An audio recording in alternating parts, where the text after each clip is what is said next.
दोस्तों, स्वागत है आपका माइंड बॉडी किताबें पर।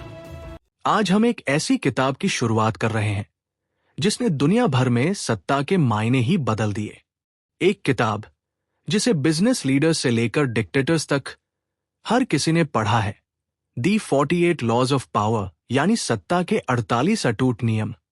इस किताब के लेखक है रॉबर्ट ग्रीन, जिन्होंने इतिहास, राजनीति, मनोविज्ञान और युद्ध की रणनीतियों का गहराई से अध्ययन करके ये किताब लिखी। ये किताब सिर्फ एक साधारण पुस्तक नहीं, बल्कि हजारों सालों की मानव प्रवृत्ति यानी ह्यूमन नेचर और सत्ता के खेल का निचोड़ है। इस किताब में बताए गए नियम न केवल पुराने राजाओं, तानाशाहों और सेनापतियों पर आधारित है, बल्कि आज की कॉरपोरेट दुनिया, राजनीति, रिश्तों और सोशल इंटरैक्शन में भी उतने ही सटीक बैठते हैं। ये किताब आपको ये नहीं सिखाती कि कैसे अच्छा इंसान बना जाए, बल्कि ये सिखाती है कि कैसे एक ताकतवर इंसान बना जाए। ऐसा इंसान जो अपने चारों ओर की दुनिया को समझे और उसी हिसाब से रणनीति बनाए। आज की दुनिया में सब कुछ दिखावे पर चलता है, चालाकी पर चलता है, चाहे वो ऑफिस पॉलिटिक्स हो या सोशल मीडिया की दुनिया। 48 लॉज ऑफ पावर आपको सिखाएगी कि कैसे अपने विरोधियों को हराया जाए, कैसे अपनी ताकत को छुपाया जाए और कब अपने दुश्मनों को दोस्त बनाकर उनका ही इस्तेमाल किया जाए। और यही नहीं, इस सीरीज में हम हर हफ्ते एक लॉ को विस्तार से समझेंगे, कहानियों और उदाहरणों के साथ। हर लॉ एक हथियार है, एक रणनीति है, जो आपको देगा पावर, सिर्फ बाहर ही नहीं बल्कि आपके मन में भी। तो अगर आप भी बनना चाहते हैं अपनी जिंदगी का किंग या क्वीन, अगर आप भी सीखना चाहते हैं वो काली लेकिन कारगर कला जिसे दुनिया पावर गेम कहती है, तो हमारे साथ जुड़े रहिए। हर हफ्ते एक नया लॉ, एक नई रणनीति, सिर्फ आपके अपने चैनल माइंड बॉडी किताबें पर। अब समय है खेलने का, पर चालाकी से, रणनीति से। क्योंकि याद रखिए, या तो आप गेम खेलते हैं या गेम आपको खेलता है। एक जरूरी बात, डिस्क्लेमर। माइंड बॉडी किताबें का मकसद ज्ञान देना है, दिशा दिखाना है, न कि किसी की आस्था, नैतिकता या विश्वास को ठेस पहुंचाना। 48 लॉज ऑफ पावर एक किताब है जो हमें बताती है कि सत्ता कैसे चलती है, कैसे खेला जाता है गेम। लेकिन यह जरूरी नहीं कि हर नियम आपकी सोच, आपके धर्म या आपके मूल्यों से मेल खाए। इसलिए अगर कभी कोई लॉ आपको असहज करे, तो उसे सिर्फ एक दृष्टिकोण यानी व्यू पॉइंट के रूप में देखें, न कि जीवन का अंतिम सत्य। यह किताब अच्छा बनने की नहीं, सच को जानने की किताब है। और सच्चाई हमेशा मीठी नहीं होती। हम आपसे यही अपेक्षा रखते हैं कि आप खुले दिमाग से हर लॉ को समझें और फिर तय करें कि आपको क्या अपनाना है और क्या छोड़ना है। चलिए अब शुरुआत करते हैं पहले लॉ से, नेवर आउटशाइन दी मास्टर, यानी कभी भी अपने मालिक से ज्यादा ना चमको। कल्पना कीजिए, आप ऑफिस के सबसे मेहनती, सबसे होशियार और सबसे तेज इंसान हैं। हर समस्या का हल आपके पास है, आपके आइडियाज सबसे अनोखे हैं और आपकी मेहनत सबसे ज्यादा। लेकिन अचानक आपके प्रमोशन की जगह किसी और को तरक्की मिल जाती है, आपको किनारे कर दिया जाता है, आपकी राय अनसुनी कर दी जाती है और धीरे धीरे आपको प्रॉब्लम समझा जाने लगता है। क्यों? क्योंकि आपने सत्ता का पहला और सबसे जरूरी नियम तोड़ दिया है। आपने अपने मालिक से ज्यादा चमकने की गलती कर दी है। यही है दी 48 लॉज ऑफ पावर का law number 1, never outshine the master. सत्ता का यह नियम जितना सरल है, उतना ही खतरनाक भी। किताब के लेखक रॉबर्ट ग्रीन बताते हैं कि हम सब में ये स्वाभाविक प्रवृत्ति होती है कि हम अपनी प्रतिभा दिखाना चाहते हैं, खुद को प्रूव करना चाहते हैं।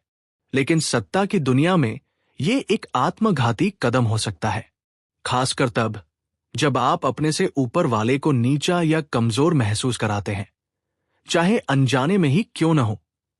अब आइए इस सिद्धांत को एक कहानी के जरिए समझते हैं। फ्रांस के 17वीं सदी के सबसे ताकतवर राजा लुई 14 और उसके वित्त मंत्री निकोलस फुके की सच्ची कहानी। फुके बहुत ही समझदार, रचनात्मक और प्रभावशाली दरबारी था। उसने राजा को खुश करने के लिए एक अद्भुत पार्टी रखी, एक महल की भव्य उद्घाटन पार्टी, जिसमें पूरे यूरोप के रॉयल परिवारों को बुलाया गया। शानदार आतिशबाजी हुई, 7 कोर्स का डिनर हुआ और अंत में महान लेखक मोलियर का थिएटर प्ले हुआ। सब कुछ इतना भव्य था कि लुई 14 भी अचंभित रह गया। लेकिन यहीं फुके ने एक गलती कर दी। उसने ये नहीं समझा कि राजा भले ही मुस्कुरा रहा था, लेकिन अंदर ही अंदर जल रहा था। उसे लगा कि फुके ने अपनी पार्टी से पूरे दरबार को अपनी तरफ मोड़ लिया है। उसे लगा कि लोग अब फुके की तारीफ करने लगे हैं और वो खुद राजा होते हुए भी साइड में पड़ गया है। कुछ ही दिनों में लुई 14 ने फुके को गिरफ्तार करवा दिया और फिर उसे एक दूर दराज जेल में 20 सालों के लिए कैद कर दिया गया। उसकी सारी प्रतिष्ठा, सत्ता और पहचान एक ही गलती में खत्म हो गई, क्योंकि उसने एक ही गलती की। वो अपने मास्टर से ज्यादा चमकने लगा। इस नियम की जड़ में एक बहुत सामान्य लेकिन शक्तिशाली ह्यूमन नेचर छिपी है, अहंकार, ईगो। जो व्यक्ति सत्ता में होता है, उसके पास सिर्फ अधिकार ही नहीं होता, बल्कि उसे अपनी रेप्यूटेशन और सुप्रीमेसी की स्वीकृति और प्रशंसा की भी जरूरत होती है। जब कोई उससे नीचे वाला व्यक्ति उसे पीछे छोड़ने लगता है, चाहे वो बुद्धिमानी में हो, दिखावे में या लोकप्रियता में, तो वो व्यक्ति डरने लगता है। यही डर धीरे धीरे ईर्ष्या, शंका और अंत में बदला लेने में बदल जाता है। अब बात करते हैं समझदारी की रणनीति की। गैलीलियो गैलीली का उदाहरण इस लॉ का दूसरा चेहरा दिखाता है। गैलीलियो एक महान वैज्ञानिक था। उसने जब बृहस्पति के 4 चंद्रमाओं की खोज की, तो उसने उसे महज एक खोज की तरह नहीं प्रस्तुत किया। उसने उस खोज को इटली के सबसे शक्तिशाली परिवार मेडिची के गौरव से जोड़ दिया। उसने कहा कि जैसे बृहस्पति के 4 चंद्रमा उसकी परिक्रमा करते हैं, वैसे ही मेडिची परिवार के 4 राजकुमार अपने पिता के चारों ओर घूमते हैं। ये केवल वैज्ञानिक व्याख्या नहीं थी, ये थी सत्ता को संतुष्ट करने की रणनीति, और इस रणनीति ने काम किया। गैलीलियो को मेडिची दरबार में एक स्थायी स्थान और वेतन मिला, क्योंकि उसने अपने मास्टर को चमकाया, खुद को नहीं। इस लॉ का उद्देश्य ये नहीं है कि आप अपनी प्रतिभा दबा दें, बल्कि ये समझदारी से उसे प्रस्तुत करने की कला सिखाता है। सही वक्त पर, सही लोगों के सामने और सही संतुलन के साथ अपनी ताकत दिखाना ही सत्ता के खेल में असली समझदारी है। यह लॉ बताता है कि शक्ति सिर्फ अंदर से नहीं आती, बल्कि उसे सही तरीके से प्रदर्शित करना भी एक कला है। सच्चा खिलाड़ी वही है जो अपनी रोशनी से दूसरों की आंखें चौंधिया देने की बजाय उन्हें इस भ्रम में रखता है कि असली चमक उन्हीं की है। इस कानून का मूल संदेश सीधा है। जो आपसे ऊपर है, वो अपनी सत्ता बनाए रखना चाहता है, वो सराहा जाना चाहता है। आप अगर उससे बेहतर लगने लगेंगे, तो या तो वो आपसे ईर्ष्या करेगा या फिर आपको खत्म कर देगा। इसलिए चाहे आप कितने भी काबिल हो, अपने बॉस को बॉस महसूस कराइए। अगर आप ज्यादा बुद्धिमान हैं, तो ऐसा दिखाइए कि आप उसकी सलाह पर निर्भर हैं। अगर आप ज्यादा मजाकिया हैं, तो ऐसा माहौल बनाइए जिसमें बॉस को हंसी का केंद्र बना सके। अगर आप ज्यादा टैलेंटेड हैं, तो उसे श्रेय देने की कला सीखिए। ये कमजोरी नहीं, बल्कि रणनीति है। अब सवाल ये उठता है, क्या हम हमेशा ही पीछे रहें? क्या हम कभी आगे नहीं बढ़ सकते? बिल्कुल बढ़ सकते हैं, लेकिन सही समय पर, सही ढंग से और सही मास्टर को पहचान कर।